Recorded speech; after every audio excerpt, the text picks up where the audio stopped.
नमस्कार साथियों, मैं एल के बसंत एजुकेशन हब में आप सभी का स्वागत करता हूं। जैसा कि हमने आपको पिछली वीडियो में घोषणा की थी कि हम लेकर आ रहे हैं एक सबसे पहली क्लास सिलेबस की। उसके अकॉर्डिंग हम सिलेबस को डिफाइन करेंगे और कौन सी पुस्तक सूची, मतलब पुस्तकों की सूची भी बताएंगे कि प्राचीन भारत में कौन सी पुस्तक पढ़ना जरूरी है, मध्यकालीन में कौन सी पुस्तक पढ़ना जरूरी है, आधुनिक में कौन सी पुस्तक पढ़ना जरूरी है। उसी हिसाब से हमने आपको घोषणा कर चुके थे पहली क्लास में, उसी हिसाब से हम अब क्लास लेने जा रहे हैं। अगर आप बसंत एजुकेशन हब पर नए हैं तो प्लीज चैनल को सब्सक्राइब करना ना भूलें। हमसे जुड़िए वर्ग 1 के लिए, एमपी टेट वर्ग 1 इतिहास विषय के लिए, और आपके दोस्त, छात्र, मित्र मंडली जो भी या रिश्तेदार कोई भी है, अवश्य शेयर कीजिए वर्ग 1 के लिए, तो उनको इतिहास के लिए एक बहुत अच्छी क्लास मिल सकेगी। तो हम शुरू करते हैं अपनी इतिहास की क्लास। अच्छा, इतिहास की क्लास, सिलेबस की क्लास शुरू करने से पहले मैं आपको एक एग्जाम पैटर्न बता देता हूं कि एग्जाम में क्या पूछा जाता है, कैसे पूछा जाता है, कितने क्या क्वेश्चन आते हैं। देखो, एग्जाम में वर्ग 1 का जो पात्रता परीक्षा होती है उसमें कैसे क्या पूछा गया है, उसमें 2 पार्ट रहते हैं। एक तो पार्ट ए रहता है,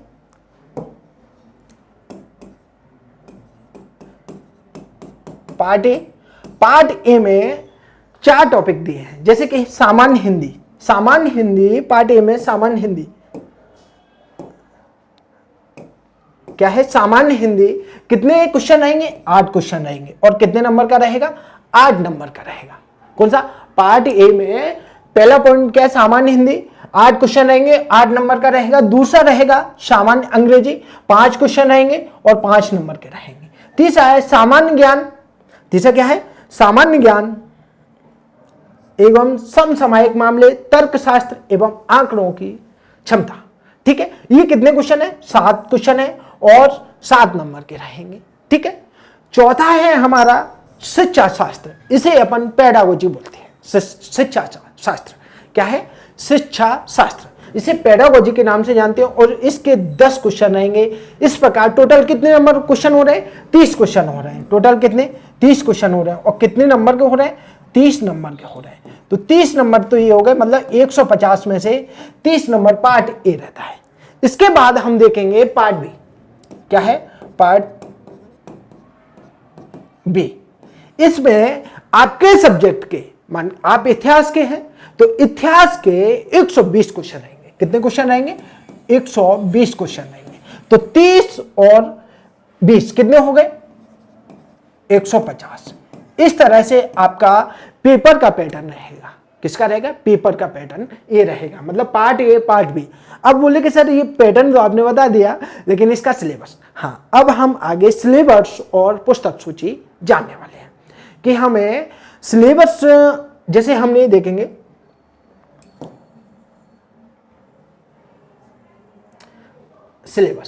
सिलेबस में पहले क्या पढ़ते हैं अपन इतिहास में, प्राचीन भारत, मतलब प्राचीन भारत का इतिहास। उसके बाद क्या आता है, मध्यकालीन भारत का इतिहास। उसके बाद आधुनिक भारत का इतिहास आता है। तो हम सबसे पहले प्राचीन भारत के इतिहास पे चर्चा करेंगे। किस पे चर्चा करेंगे, प्राचीन भारत के इतिहास पे चर्चा करेंगे। ठीक है, प्राचीन भारत के इतिहास में इतिहास से आशय क्या है, मतलब इतिहास क्या है। पहला तो यही मिलता है कि ना, अपन किसी भी टॉपिक को पढ़ लो, आप हिंदी पढ़ लो कि हिंदी है क्या, संस्कृत पढ़ लो, संस्कृत क्या है, कुछ भी पढ़ लो, तो अब पहला क्वेश्चन यही मिलता है कि ये है क्या, आशय, मतलब इतिहास से आशय। उसके बाद इतिहास को जानने के स्रोत, भाई इतिहास को जानने के स्रोत प्राचीन भारत के लिए अलग स्रोत है, मध्यकालीन के लिए अलग स्रोत है, आधुनिक के लिए अलग स्रोत है। तो इतिहास को जानने के स्रोत, ठीक है। इसके बाद क्या है, मानव का शिकारी एवं खाद्य संग्राहक जीवन, अर्थात जब पृथ्वी पर मनुष्य का जीवन शुरू हुआ, उसके बाद कई वर्ष जंगल में रहे, बंदर के रूप में रहे। उसके बाद इन्होंने अग्नि का आविष्कार किया, अग्नि की खोज की, और जब ये धीरे धीरे अपना जीवन यापन पहले कैसे करते थे, खाद्य संग्राहक के रूप में, जंगली रूप से करते थे, मतलब जंगलों में निवास करते थे। इनका कोई निवास स्थल नहीं था स्थायी, अर्थात कैसे रहते थे, एक जगह से दूसरी जगह जाते रहते थे, गुफाओं में रहते थे। ठीक है, तो क्या, मानव का शिकारी एवं खाद्य संग्राहक जीवन। फिर आएगा पुरापाषाणिक संस्कृति, जब मानव स्थायी रूप से रहने लगा तो वो अपने लिए खाने के लिए क्या खाते थे? मांस खाते थे। अब मांस खाएंगे तो उसे किसी न किसी चीज से जरूर मारेंगे, कुछ ना कुछ यूज तो करेंगे। तो क्या करते थे?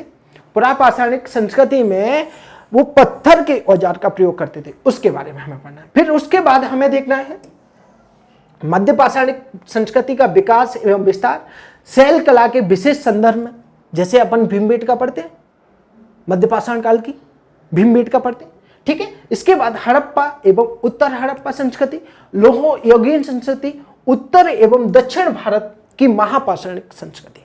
पहले हम हड़प्पा संस्कृति देखेंगे, उसके बाद अपने उत्तर भारत में लोह यौगिक संस्कृति आई और उसी समय दक्षिण भारत में महापाषाणिक संस्कृति आई, वो देखेंगे। इसके बाद हमारा जो अगला टॉपिक रहेगा, धार्मिक एवं दार्शनिक विचारों का विकास, आधारभूत अध्ययन, बौद्ध और जैन और वैदिक। अर्थात हमारी जो हड़प्पा काल के हड़प्पा काल के बाद वैदिक संस्कृति पढ़ते हैं ना, वो स्पेशल टॉपिक में नहीं दिए। यहाँ सिलेबस चेंज हो जाएगा नेट से, असिस्टेंट प्रोफेसर से, वो स्पेशल नहीं दिए, सिर्फ एक दिया है कि वैदिक क्या बोल रहा है, धार्मिक दार्शनिकों का विकास, विचारों का विकास एवं आधारभूत अध्ययन। अर्थात हमें जैन और बौद्ध तो पूरी तरह पढ़ना, लेकिन वैदिक भी हमें थोड़ा सा देखना है, क्योंकि ये हमारे लिए दे दिया। इसके बाद हमारे राज्य एवं गणराज्यों का उदय। आपने सुना होगा 16 महाजनपदों का विकास हुआ। भाई 16 महाजनपदों का विकास कब होता है? छोटी छोटी जनपदें बनी जब 16 महाजनपद बनी थी। तो ये सारे टॉपिक अपन प्राचीन भारत में पढ़ेंगे। इसके साथ हमें देखना है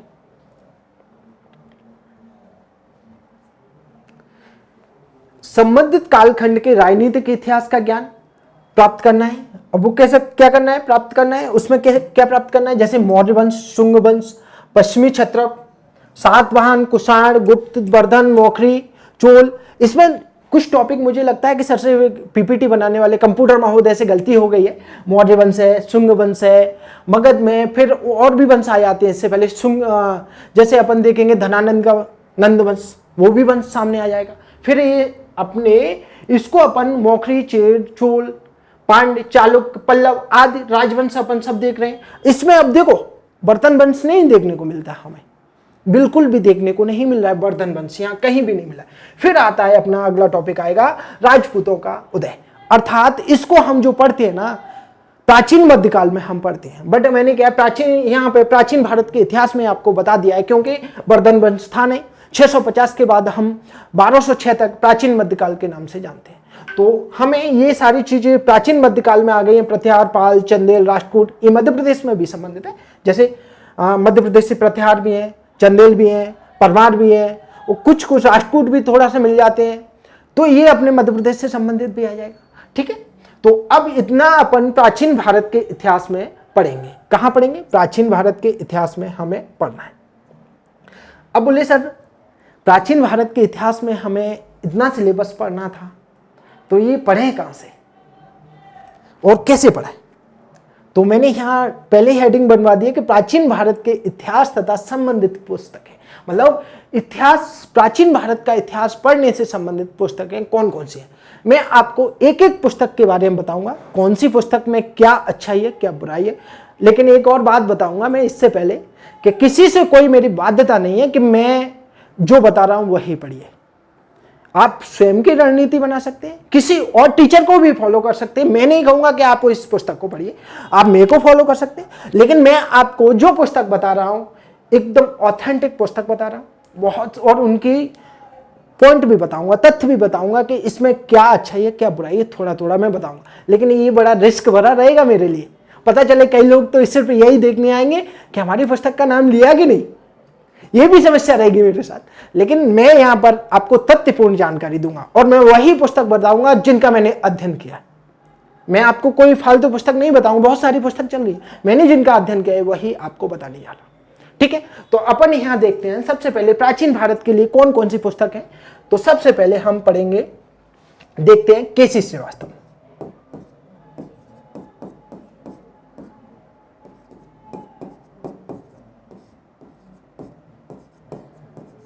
केसी श्रीवास्तव सर, अर्थात देखा जाए ना, केसी श्रीवास्तव सर हम प्राचीन भारत के लिए देख रहे हैं, और यह प्राचीन भारत के लिए नहीं, भारत के इतिहास पढ़ने के लिए भी सबसे प्राचीन पुस्तक है इन सर की। तो हम सबसे प्राचीन पुस्तक, सबसे पहले यही पुस्तक आई थी केसी श्रीवास्तव सर की। ठीक है, अब केसी श्रीवास्तव सर के बारे में मैं आपको थोड़ा सा बता देता हूं कि इसे यदि आप पढ़ते हैं तो आपको क्या अच्छा है और क्या कमियां है इस पुस्तक में। तो मैं देखूंगा कि जैसे कि किसी ने कॉलेज पास आउट किया है, एमए किया है, और मुझे तो पता है कि मध्य प्रदेश की जो शिक्षा है वो कुंजियों पर आधारित है, सिर्फ कुंजियों से चलती है। तो वो छात्र अगर इस केसी श्रीवास्तव सर की पुस्तक को पढ़ने वाला है तो उसके लिए बहुत अच्छी पुस्तक है। अगर जो डायरेक्ट एमए करके आए हैं और कोई हिस्ट्री की पुस्तक पढ़ना चाहते हैं तो केसी श्रीवास्तव सर की अच्छी पुस्तक है। थ्योरी एकदम कहानी रूप में दर्शाई गई है, बहुत अच्छे से बताई गई है, लेकिन इसमें एक कमी है, तथ्यात्मक परिपूर्णता अच्छी दी गई है। कमी क्या है? कमी यह है कि अपडेट नहीं हुई है। किनकी? केसी श्रीवास्तव सर की पुस्तक अपडेट नहीं है। तो सर फिर कौन सी पुस्तक पढ़ें? केसी श्रीवास्तव सर की। लेकिन इसमें से अगर आप पढ़ोगे तो मैं गारंटी बोलता हूं कि आपको 85 से 92% आपको क्वेश्चन मिल जाएंगे, लेकिन अपडेट की कमी रहेगी। ठीक है, फिर दूसरी पुस्तक मैं बताऊंगा आपको सौरभ चौबे सर की।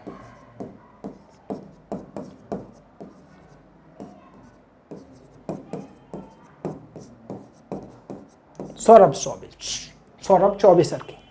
सौरभ चौबे सर की बुक है, बहुत अच्छी पुस्तक है प्राचीन भारत के लिए, और ये अपडेट वर्जन है। अगर देखा जाए तथ्यों का बहुत अच्छे से संकलन किया गया है सौरभ चौबे सर।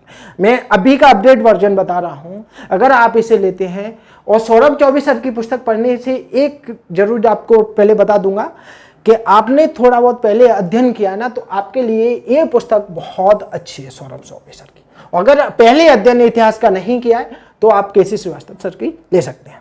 ठीक है, सौरभ चौबे सर की पुस्तक अगर अभी अपडेट वर्जन आया उसको लीजिए, आप पहले से हिस्ट्री पढ़ चुके हैं तो, अन्यथा नहीं तो फिर आप केसी श्रीवास्तव सर लीजिए।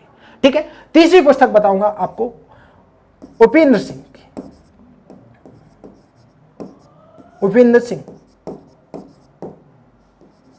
तीसरी पुस्तक बताऊंगा। उपेंद्र सिंह की भी बहुत अच्छी पुस्तक है, बस समस्या ये है कि अपडेट नहीं है और थोड़ा भाषा जटिल दी गई है। क्रोनोलॉजी का अभाव पाया जाता है इसमें, क्रोनोलॉजी का अभाव पाया जाता है। जब मैंने पढ़ी थी तो मुझे क्रोनोलॉजी की समस्या आई थी और थोड़ा सा अपडेट वर्जन नहीं था। और देखा जाए उसमें कि नेट के लिए सफिशिएंट है, एपी के लिए सफिशिएंट है। कोई सी भी पुस्तक पढ़ोगे तब भी 80-90% आपको क्वेश्चन मिल ही जाते हैं, कोई से क्वेश्चन इससे बाहर नहीं जाते, मैं मानता हूँ। लेकिन आपको पढ़ना है, और कमियां तो त्रुटियां तो सभी में मिलती हैं, मैं मानता हूं सभी में त्रुटियां मिलती हैं। चौथी पुस्तक का नाम लूंगा मैं, चौथी पुस्तक का नाम लूंगा पप्पू सिंह प्रजापत।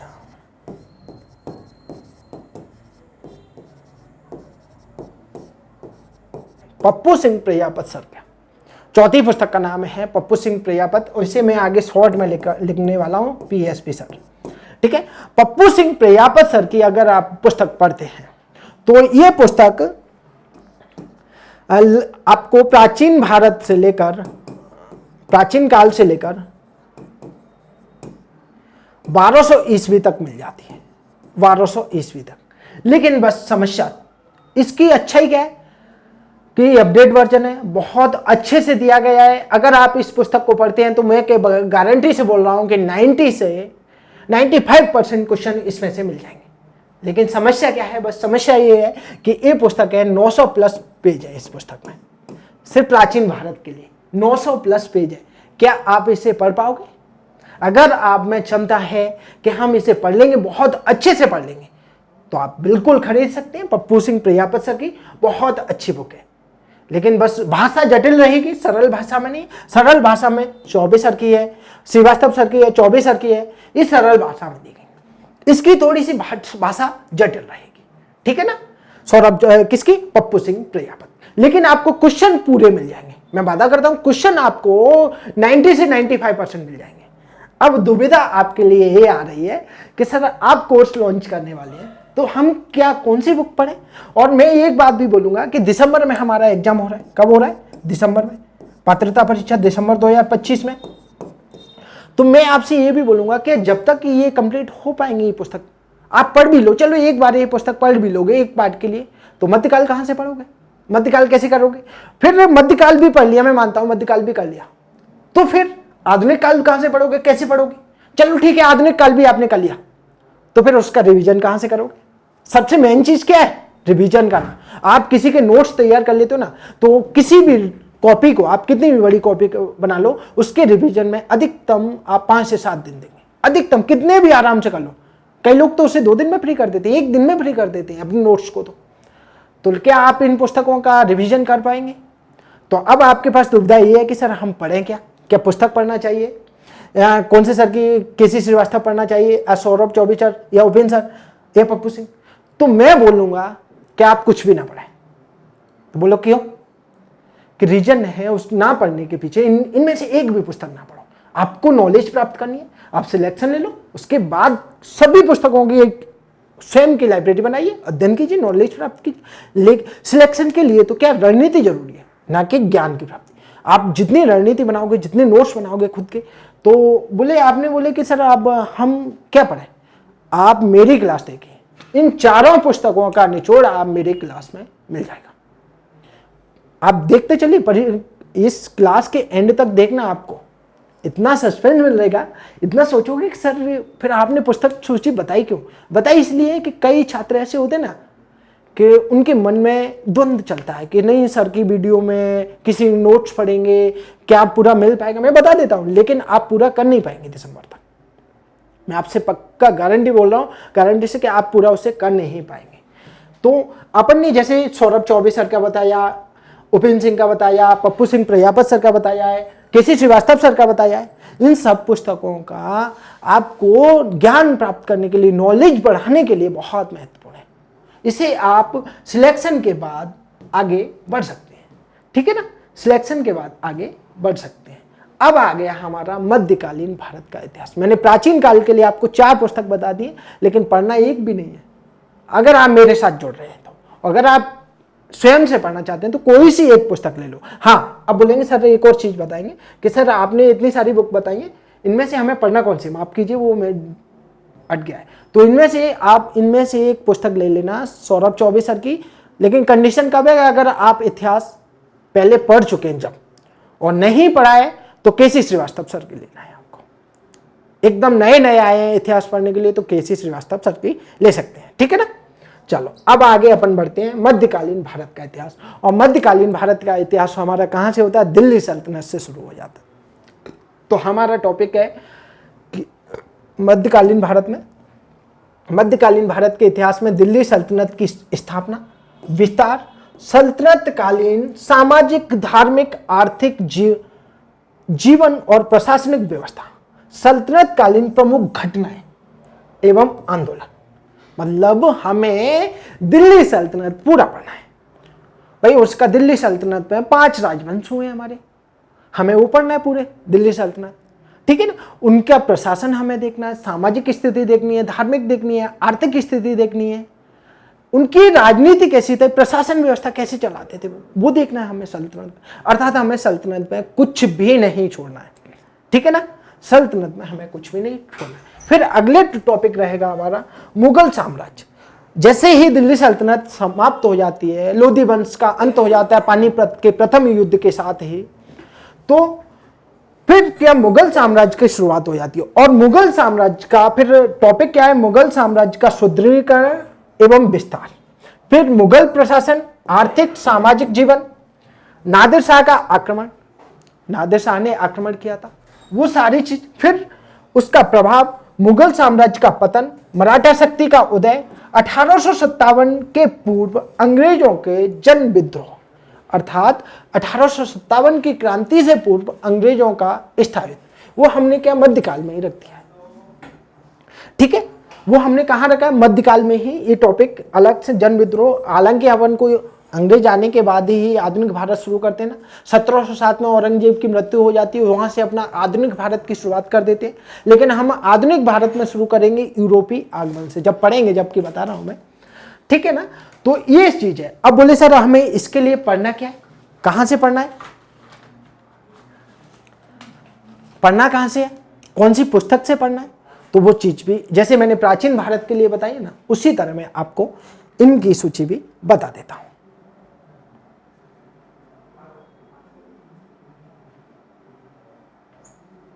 ठीक है, मध्यकालीन भारत के लिए हम पुस्तक सूची बता देते हैं। तो पुस्तक सूची में सबसे पहले हम रखेंगे H.C. वर्मा, नंबर 1।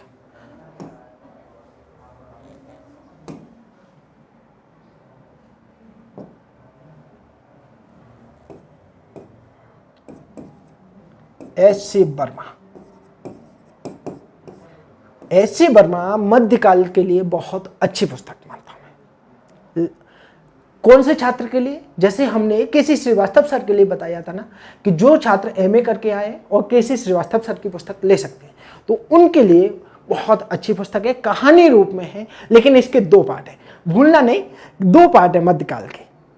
किसके? H.C. वर्मा के 2 पार्ट है। एक तो शुरू होता है 750 से 1540 तक, और दूसरा पार्ट शुरू होता है 1540 से 1761 तक। मतलब पहला पार्ट है 750 से शुरू होगा और 1540 तक चलेगा, दूसरा चलेगा 1540 से 1761 तक। अर्थात जो शेरशाह सूरी ने अपना साम्राज्य शेरशाह सूरी ने अपना राज्य स्थापित किया था, साम्राज्य मतलब हुमायूं को भगाकर शासन स्थापित किया था, जब से शुरू होता है और पानीपत के तृतीय युद्ध तक चलता है 1761 तक। ठीक है, दूसरा पार्ट। तो H.C. वर्मा की 2 पुस्तक आती हैं। आप बोले कि सर इसमें क्या अच्छी बात है? अच्छी बात यह है कि कहानी रूप में दी गई, बहुत समझ के साथ, बहुत अच्छी समझ है, सरल भाषा में बताया गया है। लेकिन बस इसमें एक कमी है कि अपडेट वर्जन की कमी है, अपडेट वर्जन नहीं आया है। ठीक है ना। दूसरी पुस्तक का नाम लूंगा मैं PSP।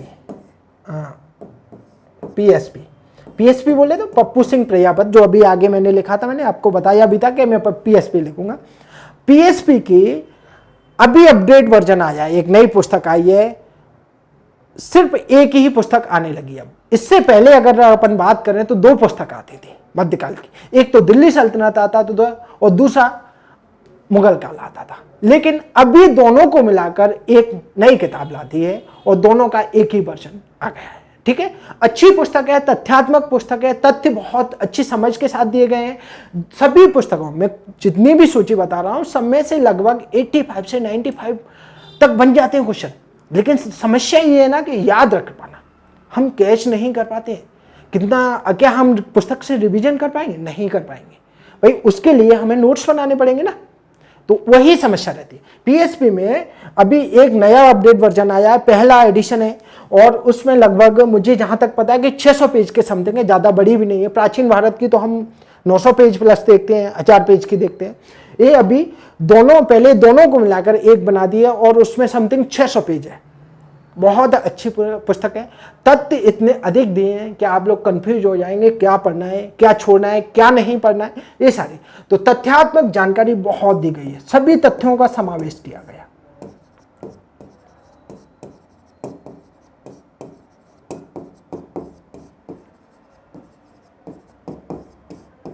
तथ्यात्मक जानकारी कैसी है? अच्छी है। किसमें? PSP में, पप्पू सिंह प्रजापत में।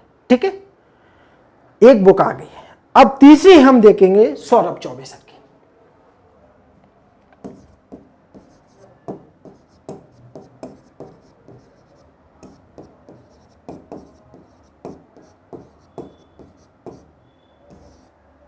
सौरभ चौबे सर की देखो, सौरभ चौबे सर में अपन देखा है तथ्यात्मक जानकारी बहुत अच्छी दी गई है, तथ्यात्मक जानकारी बहुत दी गई है। क्रोनोलॉजी को फॉलो किया गया है, क्रोनोलॉजी को फॉलो किया गया है। इसके बाद अगर देखा जाए तो इसमें से भी 85 से 92% प्रश्न मिलने की पूरी संभावना रहती, पूरी संभावना। मैं बता रहा हूं 92 नहीं 95 तक मिल जाते। ठीक है, इसमें कोई भी कमी नहीं है। कमी ये है कि अगर नया छात्र जुड़ता है तो उसके लिए ये थोड़ी सी समस्यात्मक बन जाती है कि वो तथ्यात्मक जानकारी भी दी गई है और ये सारी चीज़ें वो एकदम से उसको अपडेट नहीं कर सकता। लेकिन आप बोलेंगे सर कि इनमें से हमें कौन सी पढ़ना है, तो मैं आपको सजेस्ट करूंगा सौरभ चौबे सर की। मैं भी सौरभ चौबे सर की पुस्तक से पढ़ा हूँ और मैंने तो सारी पुस्तक पढ़ी है। मैंने वही पुस्तक बता रहा हूँ जो मैं पढ़ के आया हूँ, मैं बाकी, लेकिन मैं जो फॉलो किया अच्छे से, ये पुस्तक फॉलो किया था। बहुत प्यारी पुस्तक है, अच्छे से पढ़ सकते हैं। लेकिन अब आपके पास वही दुविधा जैसे कि अपने प्राचीन भारत में बोला कि सर हमें कौन सी पुस्तक पढ़ना चाहिए, और अगर हम आपसे जुड़ रहे हैं तो क्या ये पुस्तक पढ़ना चाहिए या नहीं पढ़ना चाहिए, तो मैं कहूँगा नहीं जुड़ना, नहीं पढ़ना चाहिए। क्योंकि आप मेरे से जुड़ रहे हो तो मैं इन सब पुस्तकों का निचोड़ आपको देने वाला हूँ। आपको इन पुस्तकों को पढ़ने की जरूरत ही नहीं है, समझे ना भाई। मैं जब आपको नोट्स बना के बहुत अच्छे से इन सब पुस्तकों को पढ़ के, मुझे पता है कि मैंने प्रीवियस ईयर के क्वेश्चन देखकर मैं उसके अकॉर्डिंग कुछ नोट्स बनाकर आपको पढ़ा रहा हूँ, डिलीवर कर रहा हूँ, तो फिर इनकी जरूरत क्या है। अगर आप मेरे साथ जुड़ते हैं तो आप बोलोगे सर कि इन पुस्तकों की बिल्कुल जरूरत नहीं पड़ेगी आपको। अभी हमने मध्यकाल की पुस्तकें और सिलेबस देख लिया था। अब हम आगे आधुनिक भारत के इतिहास का सिलेबस और उसकी पुस्तक सूची देखना चाहेंगे, ठीक है ना। तो अब हम आगे क्या देखना जाएंगे, आधुनिक भारत के बारे में पढ़ना चाहेंगे। तो अपन सबसे पहले आधुनिक भारत का डिस्कशन कर ले, सिलेबस पर डिस्कशन कर लेते हैं कि क्या है सिलेबस, फिर उसके बाद उनकी पुस्तक सूची आपको मैं बता दूंगा, ठीक है। चलो आधुनिक भारत की पुस्तक सिलेबस में हम देखेंगे कि अपन शुरू करेंगे यूरोपियों का भारत में आगमन।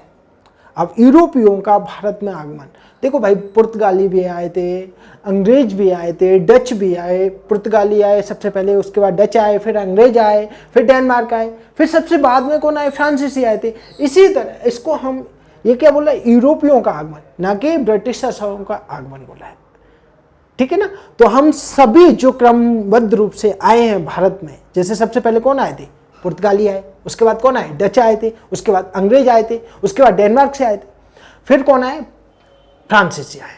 इस तरह हम इनका अध्ययन करेंगे। फिर क्या करें, ब्रिटिश शासन की स्थापना एवं भारतीय क्षेत्रों में उनके युद्ध संघर्ष, अर्थात ब्रिटिश शासन की स्थापना और उन्होंने भारतीय क्षेत्रों में अपना शासन कैसे स्थापित किया, उनका संघर्ष क्या क्या रहा। अब बोले कि सर किसके साथ संघर्ष, अपन देखते हैं ना, आंग्ल फ्रांसीसी संघर्ष होता है सबसे पहले, उसके बाद अपन देखते हैं आंग्ल मैसूरी युद्ध होते हैं, आंग्ल पंजाब युद्ध, आंग्ल सिख युद्ध होते हैं, आंग्ल मराठा युद्ध होते हैं। तो वही संघर्ष हमें यहाँ देखना है, वही संघर्ष हमें यहाँ देखना है। इसके बाद ब्रिटिश नीतियां देखनी है, उनकी भू राजस्व नीति कौन कौन सी, उन्होंने शासन स्थापित कर लिया जब पूरे भारत में, दक्षिण भारत से शुरू करते हैं और उत्तर भारत तक अपना शासन स्थापित कर लेते हैं, तो उन्होंने कौन कौन सी नीतियां चलाई थी, शासन चलाने के संचालित करने के लिए उन्होंने नीति बनाई थी। तो उनकी उस सब नीतियों में प्रमुख हमारी भू राजस्व नीतियां हम पढ़ते हैं। उसके बाद उनका प्रशासनिक ढांचा पढ़ेंगे, प्रशासनिक ढांचा कैसा था। फिर सबसे बड़ा एक संग्राम हम देखते हैं 1857 की क्रांति, और ये इतना इंपॉर्टेंट हो जाता है कि इसमें से क्वेश्चन मिलते ही मिलते हैं। यूरोपीय आगमन में से क्वेश्चन मिलते ही मिलते हैं। आप पिछली बार का प्रश्न उठाकर देखिए कि वास्को डी गामा भारत कब आया था, पहला क्वेश्चन ही था। तो ये सारी चीज अपन को यहां देखना है, ठीक है। इसके बाद इससे 1857 की क्रांति का कारण, स्वरूप, परिणाम, फिर क्या है, भारतीय पुनर्जागरण। भारतीय पुनर्जागरण, आपने यूरोप का पुनर्जागरण तो सुना होगा, लेकिन भारतीय पुनर्जागरण, भाई भारत में भी बौद्धिक दार्शनिक व्यक्ति हुए थे, और भारतीय पुनर्जागरण का पिता कैसे बोला जाता है, राजा राम मोहन राय को। इसी तरह दयानंद सरस्वती, स्वामी विवेकानंद, ऐसे ऐसे बौद्धिक व्यक्ति हुए थे, उन्होंने भारत के रूप में पुनर्जागरण। लेकिन यूरोप का अपन ने पढ़ा होगा, आपने जरूर इतिहास जब थोड़ा बहुत पढ़ा होगा तो सुनने में जरूर आया होगा कि पुनर्जागरण यूरोप वाला। भाई यूरोप का जो पुनर्जागरण हुआ था वो कुस्तुनतुनिया के पतन के बाद हुआ था, और वो स्वतंत्र रूप से हुआ, लेकिन हम परतंत्र थे, अर्थात किसके अधीन थे, अंग्रेजों के अधीन थे, और अंग्रेजों के अधीन ही हमने पुनर्जागरण किया था। तो भारतीय पुनर्जागरण पढ़ना। फिर नवीन भौगोलिक एवं वैज्ञानिक खोजें, एक टॉपिक आ गया है, नवीन भौगोलिक एवं वैज्ञानिक खोजें। किसके परिप्रेक्ष्य में, ये विश्व परिप्रेक्ष्य में आ जाते हैं। भाई भौगोलिक खोजें हुई थी तभी तो समुद्री रास्ते से वास्को डी गामा ने भारत पहुंचा था। भौगोलिक खोजें की गई थी तभी तो पहुंचा था ना सब वास्को डी गामा भारत। उसने भारत की खोज नहीं की। क्या भारत ऐसा टुकड़ा था क्या कि समुद्र में फेंक दिया, उसे खोज के निकाल दिया? भाई भारत की खोज नहीं की, रास्ते की खोज की। आपने पढ़ा होगा कि भारत की खोज किसने की, भाई किताबों में आज भी यही लिखा रहता है कि भारत की खोज किसने की, वास्को डी गामा ने। नहीं नहीं नहीं, उसने समुद्री रास्ते से भारत आने, रास्ते की खोज की थी भारत आने के लिए, और वो हमारे लिए नहीं की, खुद के लिए की। मैं जब इतिहास पढ़ाऊंगा ना, जब देखना, उन्होंने अपने लिए की थी, हमारे लिए कुछ भी नहीं किया था। ठीक है। फिर राष्ट्रीय आंदोलन, धार्मिक आंदोलन, राष्ट्रीय आंदोलन और धार्मिक आ जाएंगे, किसान आंदोलन आ जाएंगे, जनजातीय आंदोलन आ जाएंगे, वो सारे हमें राष्ट्रीय आंदोलन में पढ़ना है। इसमें मुख्य रूप से टॉपिक क्या दिया है, धार्मिक आंदोलन। ठीक है। जैसे राजा राम मोहन राय ने कौन सी संस्था की स्थापना की, सबसे फेमस संस्था आप लोग बता सकते हैं, ब्रह्म समाज की स्थापना की थी, वो एक राष्ट्रीय आंदोलन के रूप में देखी जाती है। फिर ठीक है, आगे बढ़ेंगे अपन, भारतीय स्वतंत्रता संग्राम एवं आंदोलन और उसका प्रभाव। फिर स्वतंत्र भारत और तात्कालिक चुनौतियां, मतलब जब स्वतंत्रता संग्राम के समय कौन कौन से आंदोलन हुए, महात्मा गांधी ने क्या क्या रणनीति लगाई, क्रांतिकारियों ने कौन कौन से संगठन बनाए, वो सारी चीज हमें पढ़ना है, और उनके समक्ष क्या क्या चुनौतियां थी। ये क्या है, आधुनिक भारत। फिर अब बोलेंगे सर आधुनिक भारत के लिए पुस्तक कौन सी पढ़नी है, तो आधुनिक भारत के लिए मैं कुछ पुस्तक सूची आपको बता देता हूं। सबसे पहली पुस्तक सूची में हम देखेंगे बौद्धिक प्रकाशन, जिसे अपन परीक्षा वाणी के नाम से जानते हैं। बौद्धिक प्रकाशन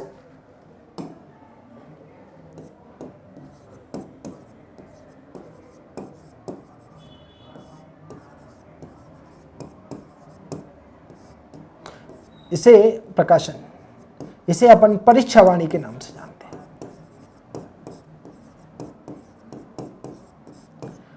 परीक्षा वाणी के नाम से। अब बोले सर इसमें क्या खूबी है और क्या कमियां है, थोड़ी सी बता देता। सबसे बड़ी खूबी है कि इसमें आपको तथ्यात्मक जानकारी बहुत अच्छे से मिल जाएगी, आपको सभी तथ्य पूर्णतः मिल जाएंगे इस बुक में, आपको कहीं जाने की जरूरत नहीं। ग्लोबल सर बहुत सारी बुक आती हैं, कहीं भी जाने की जरूरत नहीं पड़ेगी, आपको इसमें सभी तथ्यात्मक जानकारी मिल जाएगी। सर इसको हाँ,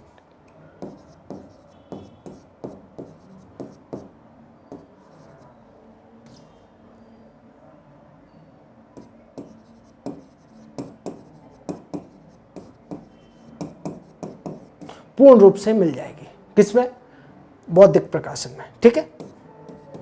अगला पॉइंट, आपको सरल भाषा में मिल जाएगी,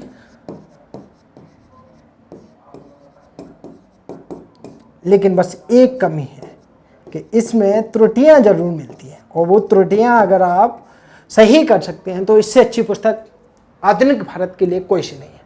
फिर आपने नाम सुना होगा स्पेक्ट्रम, दूसरी पुस्तक का नाम अपन देखा जाए, दूसरी पुस्तक अगर हम देखें तो स्पेक्ट्रम नाम सुना होगा आप लोगों ने।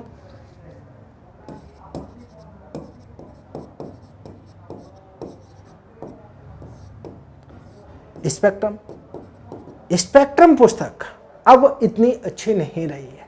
जब हम शुरुआत की बात करें 2015 2011 उस समय की बात करें तो अच्छी थी, क्योंकि उस समय ये परीक्षा वाणी वगैरह नहीं थी।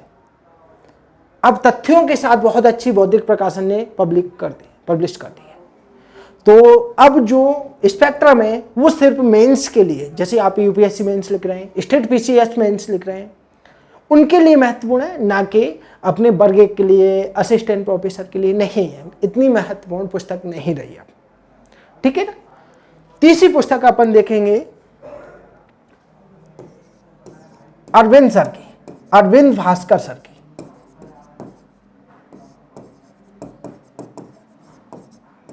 अरविंद भास्कर सर की पुस्तक, तीसरी पुस्तक अपन देखेंगे।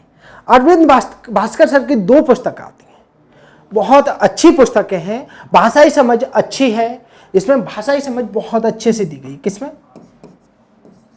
भास्कर सर की पुस्तक।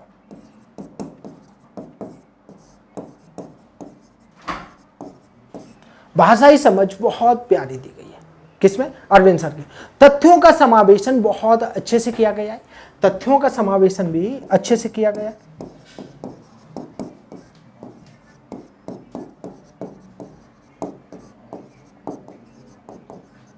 ठीक है ना, तथ्यों का समावेशन अच्छे से किया गया है। फिर देखते हैं अपन एक पीएल गौतम और ग्रोवर सर की पुस्तक आती है। चौथी पुस्तक देखेंगे हम, पी.एल. गौतम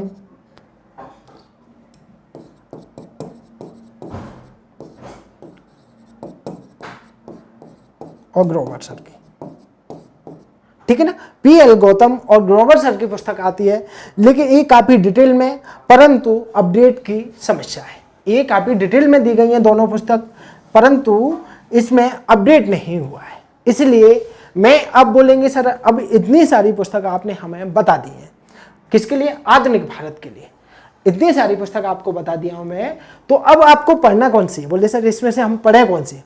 तो मैं वही बात बोलूंगा, आपको बौद्धिक प्रकाशन जो मैंने लिखा है पहली पुस्तक, उसको आप पढ़ सकते हैं। बहुत अच्छी पुस्तक है, बहुत अच्छी पुस्तक है। इसे आप आसानी से समझ सकते हैं, तथ्यों की जानकारी अच्छी दी गई है। बस समस्या एक ही है कि इसमें प्रत्येक पेज में एक त्रुटि अवश्य मिल जाएगी, आपको त्रुटियां जरूर मिल जाएंगी। तो मैं कोशिश करूंगा। फिर आपका कुछ वही दुविधा, जैसे कि आप प्राचीन और मध्यकाल में बोले कि सर हम तो आपसे जुड़ना चाह रहे हैं, तो क्या इनमें से हमें कोई पुस्तक पढ़ना है? तो मैं बोलूँगा नहीं पढ़ना है, आपको कोई सी पुस्तक नहीं पढ़ना है।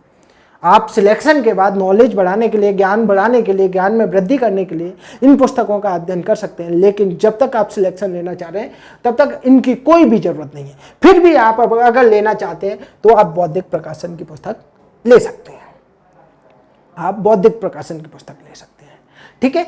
इस तरह से हमने आधुनिक भारत का सिलेबस और पुस्तक सूची बहुत अच्छे से जान ली है। इन सब का निचोड़ मेरे नोट्स में मिल जाएगा, आप मेरे से जुड़िए, बहुत अच्छे से सबका निचोड़ मिल जाएगा। अब आगे देखते हैं, सिलेबस में कुछ और बचा हुआ है। आधुनिक भारत तक हमने देख लिया, अब सिलेबस में कला और संस्कृति एवं मध्य प्रदेश का इतिहास। कला और संस्कृति में हम देखेंगे विभिन्न कालखंडों के सामाजिक विकास, जैसे वर्ण व्यवस्था, जाति व्यवस्था, उपजाति, विवाह, संस्कार, पुरुषार्थ एवं सामाजिक जीवन तथा उनमें बदलाव। इसके बाद कला का विकास, अध्ययन, स्थापत्य कला, मूर्ति कला, चित्रकला, लेखन, धातु कला आदि इत्यादि। इसके साथ साथ मध्य प्रदेश में प्रथम स्वतंत्रता संग्राम एवं राष्ट्रीय आंदोलन, एक टॉपिक यहाँ अपना मध्य प्रदेश का भी मिल गया है। मध्य प्रदेश में प्रथम स्वतंत्रता संग्राम एवं आंदोलन में योगदान, मध्य प्रदेश के व्यक्तियों का आंदोलन में, स्वतंत्रता आंदोलन में व्यक्तियों का योगदान, ये टॉपिक हमें मध्य प्रदेश का मिल गया है। तो ये कला और संस्कृति, जैसे हम प्राचीन काल पढ़ेंगे, स्थापित जो कला है अपन प्राचीन काल पढ़ेंगे तो प्राचीन काल की प्राचीन काल में ही पढ़ लेंगे, इसको अलग से नहीं रखेंगे। प्राचीन काल की प्राचीन काल में, मध्य सल्तनत काल पढ़ेंगे सल्तनत काल की सल्तनत काल में, और मुगल काल की मुगल काल में, आधुनिक की आधुनिक में। इस तरह से हम पढ़ते जाएंगे, इसका अलग से नहीं लिया जाएगा, ठीक है। फिर आगे चलते हैं, और सिलेबस भी है, जैसे थोड़ा सा विश्व इतिहास भी अपन को मिलता है। विश्व इतिहास में युद्धों का कारण, मतलब कौन सा? प्रथम विश्व युद्ध और द्वितीय विश्व युद्ध। तो हमें प्रथम विश्व युद्ध के बारे में पढ़ना है, द्वितीय विश्व युद्ध के बारे में पढ़ना है, उसके कारण, प्रभाव, परिणाम, ये सारी चीज हमें देखना है। उसके बाद जो संगठन बने, जैसे राष्ट्र संघ बना, फिर संयोग, जैसे प्रथम विश्व युद्ध हुआ उसके बाद राष्ट्र संघ बना था, उसके बारे में अध्ययन करना है। उसके बाद जैसे द्वितीय विश्व युद्ध हुआ उसके बाद कौन सा संगठन बना? संयुक्त राष्ट्र संघ बना, तो उसके बारे में भी अध्ययन करना है, बोल रहा है ना। प्रभाव, राष्ट्र संघ एवं संयुक्त राष्ट्र संघ, विश्व की प्रमुख क्रांतियां, भाई प्रमुख क्रांतियां, इसमें अपन जैसे इंग्लैंड की क्रांति 1689 की, फ्रांस की क्रांति 1789 की, इस तरह से हमें प्रमुख क्रांतियां भी देखनी है। रूस की क्रांति, चीन की क्रांति, बहुत सारी क्रांतियां, वो विश्व की प्रमुख क्रांतियां बोल रहे हैं, लेकिन इतना नहीं पढ़ना है जितना हमें आगे की टॉपिक देखना है, क्योंकि सिर्फ क्या बोल रहा है, नाम नहीं दे रहा है, विश्व की प्रमुख क्रांतियां बोल रहा है। इंग्लैंड की रक्त विहीन क्रांति होती है, फ्रांस की क्रांति होती है 1789 में, वो सारी क्रांति हमें देखना और उनका भारत पर क्या प्रभाव है, ठीक है। इसके बाद विश्व इतिहास का परिचय, विश्व में महत्वपूर्ण साम्राज्य जैसे चीनी साम्राज्य, ग्रीक रोमन साम्राज्य, विश्व के महत्वपूर्ण प्राचीनतम नगर, जैसे प्राचीनतम नगर में अपना पहला तक्षशिला भी आ जाता है, बिल्कुल इसका अध्ययन करेंगे। विश्व की बात करें, विश्व में भारत भी आता है, तो सिंपल सी बात है, तक्षशिला, पाटलिपुत्र, बेबीलोन की सभ्यता हम देखते हैं ना। उसके बाद उपनिवेशवाद, प्रथम एवं द्वितीय विश्व युद्ध, और फिर लिख दिया, माफ कीजिए, प्रथम एवं द्वितीय विश्व युद्ध, बॉक्सर विद्रोह, जापान का आर्थिक विकास एवं सैन्यीकरण, ठीक है। इसके बाद जर्मनी का एकीकरण और इटली का एकीकरण। ये विश्व इतिहास के टॉपिक हैं, तो इनको भी हमें साथ में लेकर चलना है। तो अगर आप मेरे साथ जुड़ते हैं तो मैंने जितनी भी पुस्तक सूची बताई हैं उनको आपको पढ़ने की बिल्कुल भी जरूरत नहीं है। उसका एक रीजन है, आप पहले मेरे से एक क्लास पढ़ के देखिए। पहले जब मैं अभी हमारी अगली क्लास में चाहता हूं कि आप आधुनिक भारत से शुरू की जाए। पहली क्लास हमारी ये तो सिलेबस और पुस्तक सूची से संबंधित थी। अगली क्लास आधुनिक भारत से शुरू करूंगा और आधुनिक भारत में भी शुरू करूंगा यूरोपीय कंपनियों का भारत आगमन। आप मेरे से पढ़ के देखिए, डेमो देखिए, आपको समझ आए पढ़िए। बिल्कुल आपको एक भी पुस्तक की पढ़ने की जरूरत नहीं है। मैंने बहुत सारे लोगों को देखा है, आपको ना तो पुस्तक सूची बताई जाती है, मैं आपको बता रहा हूं, आप स्वतंत्र रूप से भी पढ़ना चाहते हैं पढ़िए, पुस्तक लीजिए, मैंने आपको पूरी पुस्तक सूची बता दीजिए। मैं आपसे कोई द्वेष, मैं नहीं बोल रहा कि आप मेरे को फॉलो करिए, लेकिन आप मेरे से एक बार पहले क्लास जरूर देख लीजिए। तो मिलते हैं कल पहली क्लास के साथ। जय हिंद, जय भारत। चैनल को लाइक शेयर सब्सक्राइब करना ना भूलें। ठीक है, थैंक यू।